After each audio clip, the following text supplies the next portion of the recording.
Welcome to Wikistrat's line of geopolitical podcasts, where we discuss current global events and unfolding developments in the international arena. This is Dr. Rebecca Molloy, the director of Wikistrat's Middle East community. And for this episode, I am absolutely honored to be joined by Dr. Neil Quilliam, a leading voice on the Arab Gulf states, Syria and Jordan, and with a deep knowledge in and experience of the MENA region. We have a simple, easy format that we're going to follow. We've got an intro where we outline the forces at play, analysis, and foresight, looking ahead and delineating some of the possible scenarios for progression. For the current topic on the shifts in the Middle East, Gulf reconciliation, and Israeli-GCC relations, I'm going to hand over the mic to Dr. Quilliam. So thank you very much.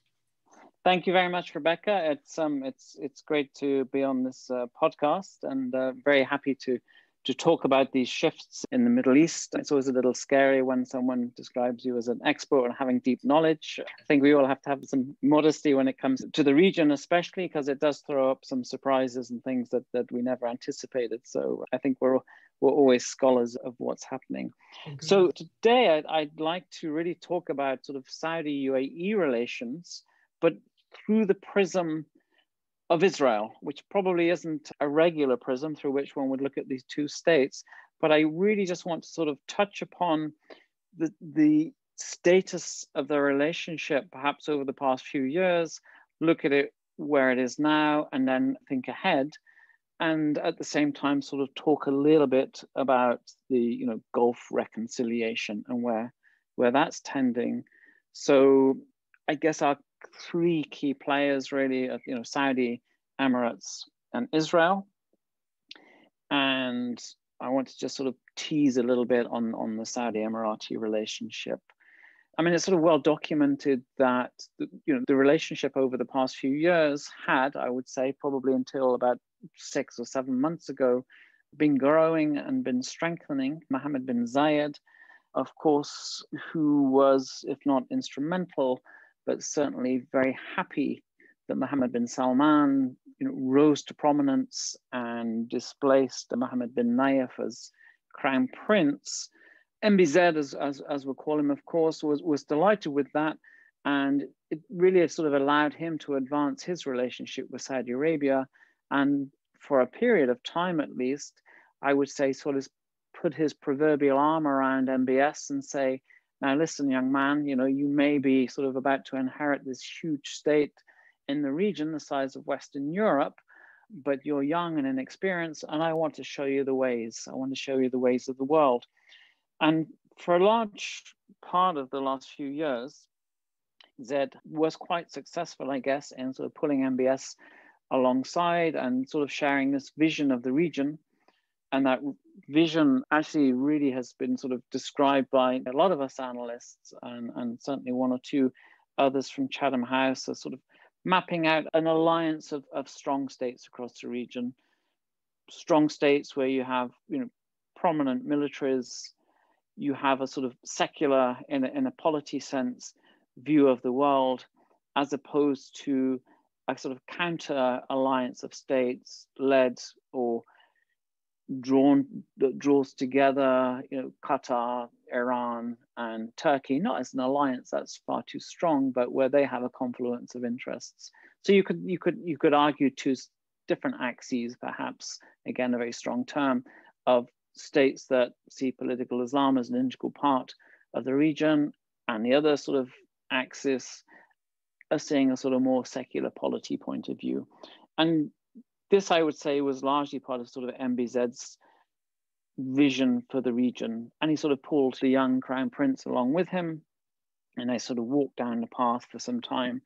But as many of us sort of looking at that dynamic thought, well, there's going to come a point when it's going to go a little bit awry. Number one, obviously, Saudi Arabia is a huge regional state, and it's not really going to hitch its wagon to the Emirates for a long period of time. But also, there will come a point when MBS just thinks, well, actually, I am my own man. I do have my own vision, whatever that might be, and take her arm from around my shoulders. I'm going to go my own way. And I'd say we were pretty much at that stage now in the relationship. We've seen the relationship sort of uncouple a little bit. There's a divergence on Yemen, of course. We can see that, you know, that's been key.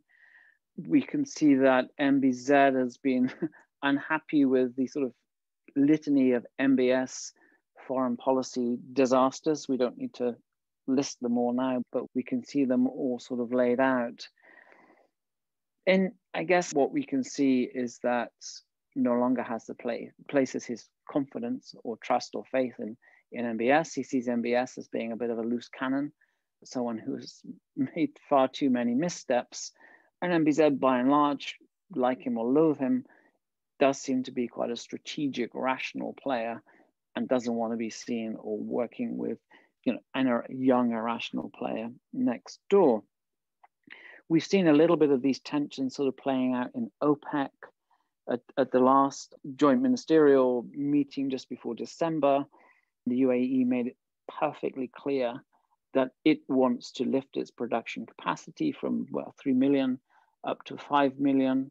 It doesn't want to play ball on the production quotas and on exports, and it's willing to go its own way and even actually leave OPEC, which I think is significant and profound. But it's indicative that it was unwilling to take the sort of, you know, the Saudi-driven OPEC policy in its entirety. So we see these stresses and strains in the relationship already starting to play out. Then we have two other elements or factors. Saudi, for, you know, the past year, has wanted to take steps towards reconciling with Qatar.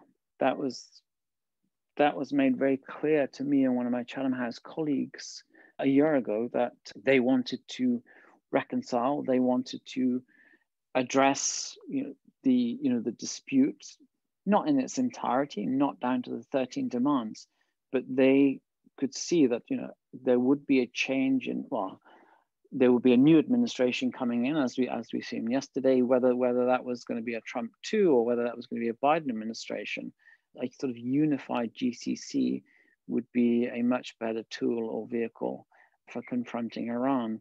So the Saudis, you know, took those steps. It took them a year because the Emiratis, you know, kept sort of dragging their heels, but they were very intent on reconciling with Qatar. And of course, the Kuwaitis played an instrumental role in facilitating that. The Emiratis did not want that reconciliation to go ahead, but there was nothing they could do. Saudi is a big player. They had to conform. But at the same time, on the other side of the equation, of course, you know, the UAE and Bahrain normalized relations with Israel and have established full diplomatic relations. So now you've got a slight kind of cleavage within the GCC, where you've got a closer reconciliation between the Saudis and the Qataris, and on the Emirati side, you've got full diplomatic relations with Israel. This looks like a new world, or a new space that's opening up. So those are the kind of key players. I guess the question that we're asked a lot, and the one that we really think about, is, you know, how do the Emiratis, you know, view the region now that they've had this, you know, break, not a complete break. Obviously, they've got good relations with the Saudis and all sorts of plus points, but it's not quite as probably MBZ envisaged. And you've now got the relationship with Israel, and on the other side, you know, you've got the Saudis not sidling up, not fully reconciling with Qatar, but certainly, you know, tending towards that and wanting to see that sort of rift heal, not for the sake of the rift itself, but so it can better position itself and align itself more closely to this new Biden administration in preparation for, you know, continuing confrontation or its competition with Iran. Then we come into, where does sort of Israel sit within this frame? UAE has its relationship, and we know that MBS would love to have that relationship too. It's not going to happen while Salman is king. That, I think, is a step too far for MBS, and we've seen on different occasions that Salman seems to have sort of, whilst MBS has been sort of running ahead, he's been sort of pulled back on the reins a little bit. There have been a few occasions when Salman seems to have stepped into the frame and said, that's not going to happen on my watch. But, I had this sort of vision of MBS sat in Neom, trying to look ahead and look over the borders, looking into Israel, thinking, well, actually, I want to have what MBZ has. I want to have that relationship. That's key and that's instrumental. And that's how I kind of see the vision for the region. So you've got MBZ with the relationship. You've got MBS wanting to have that relationship. This really puts sort of Israel right at the center of things, right at the heart of things, which is a new place for it to find itself. Mm-hmm. It does form part of the MBZ vision, I think, to have that strong, dependable relationship. And I think what's striking, probably for all of us, is how quickly that relationship has moved.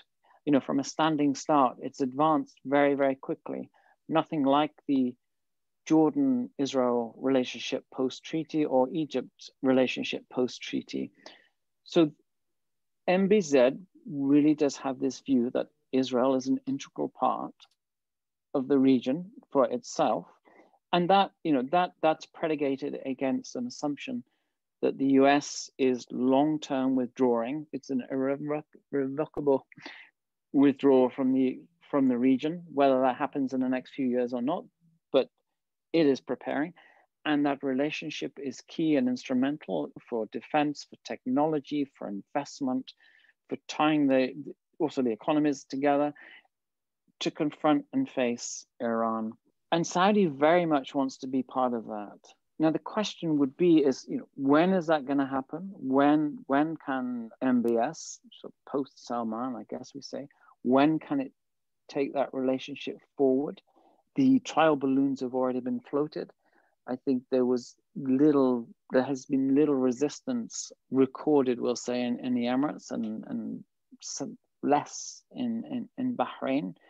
Maybe the populations are far too small to register that, and maybe they are, very strongly guarded states. So expressions of dissent really sort of bubble through. But MBS might be taking heart from that. And I think, once he becomes king, he will want to walk into that relationship with Israel, and we will see a full-time relationship, full diplomatic relations established. But then what does that mean? So sort of looking ahead, what would that mean for the region? And what would that mean for the Saudis and the Emiratis? Suddenly, you might have Israel, which has obviously sort of been inside the region, but considered to be an outsider, finding itself sort of at the center of attention. Suddenly the Emiratis wanting to get close, or they are close, but the Saudis wanting to draw close. And then you suddenly have this competition between MBZ and MBS wanting to get really, really close to Israel, and Israel finding itself suddenly going from one state or one position it's found itself in, since its inception, to suddenly sort of not having to choose, but really having to balance out that, relationship between those two states that are competing for its interest. And I think that's something that perhaps we're not thinking about at the moment, but understanding, I would say from Israel's point of view in particular, where does its real interests or long-term interests lie? Is it with MBZ or his successor, in Abu Dhabi, or is it with that huge neighbor, Saudi Arabia, which is really the geographical giant in the region? It's going to be a hard choice, but I think Israel will actually find itself in quite a comfortable position. Almost impossible to imagine a few years ago.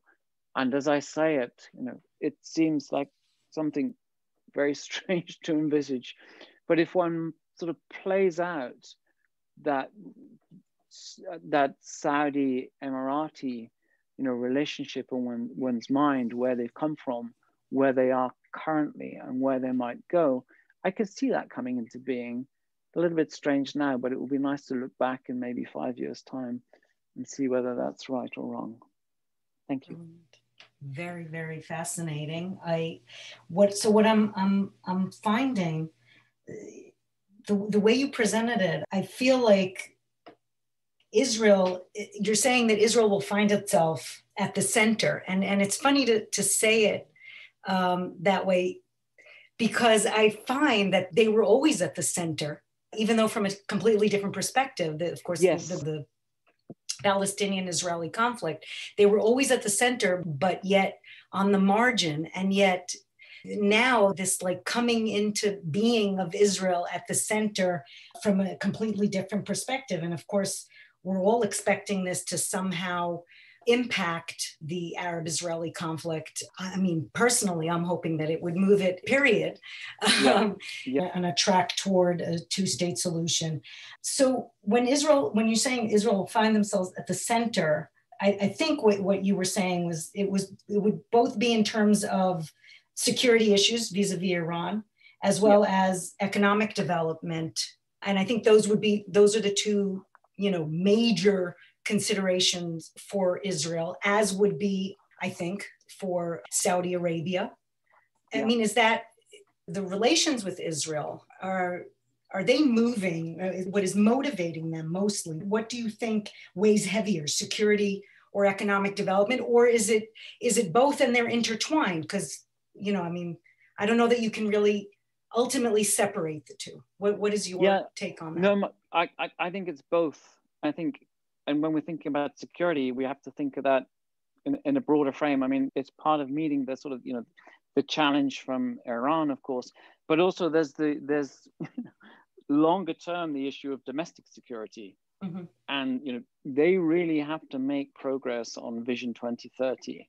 Yeah. And, that is one thing that MBS got or understood, I think, when he came to the fore, that they really need development, because otherwise, I mean, the ruling family, mm-hmm. because otherwise they are going to be, in a very different they're going to find themselves in a very different set of circumstances. So yes, security is key in terms of meeting the I guess the immediate threat, if you like, from Iran, mm-hmm. but economic development, knowledge, know-how from Israel will also prove to be, I think, or they will consider that to be instrumental in helping them push towards development, which will serve the long-term security interests of the ruling family. Yeah, agreed. Which, of course, then pushes towards social change, because that's inevitable. Hand in hand with economic development, you can't have, for instance, half the population not participating in the economy. Exactly. And I think from MBS, love him or loathe him, or we don't have to be one or the other. I mean, there has to be social change. There has to be significant change. And I do think he buys into that completely. Mm-hmm. He would love to fast track that. And I think he would love, obviously at his pace, and he doesn't want anybody to get ahead of him. Otherwise he's going to put him in jail. But I think he sees that, as the pathway to that. And I think he looks at Israel and he just thinks, wow, those guys have just, they've done so well. I want to be part of that. And I want them to be part of, this as well. Mm-hmm. Mm-hmm. I do put this down to MBZ, looking at the region and seeing it very, very differently to how it's been, and thinking to himself that, he and the UAE, through its alliances, through its own sort of capacities, needs to be much more assertive and active in shaping the outcomes of the region and, mm-hmm. and managing it. And I think this is exactly what we're seeing now. And I think MBS, they have their problems, but MBS also sees that and wants to be able to play that role too. Agreed. Fascinating. Well, thank you so very much. Thank you all for listening, and I hope to see you in the next episode. Thank you, Dr. Quilliam. You're welcome. Thank you very much.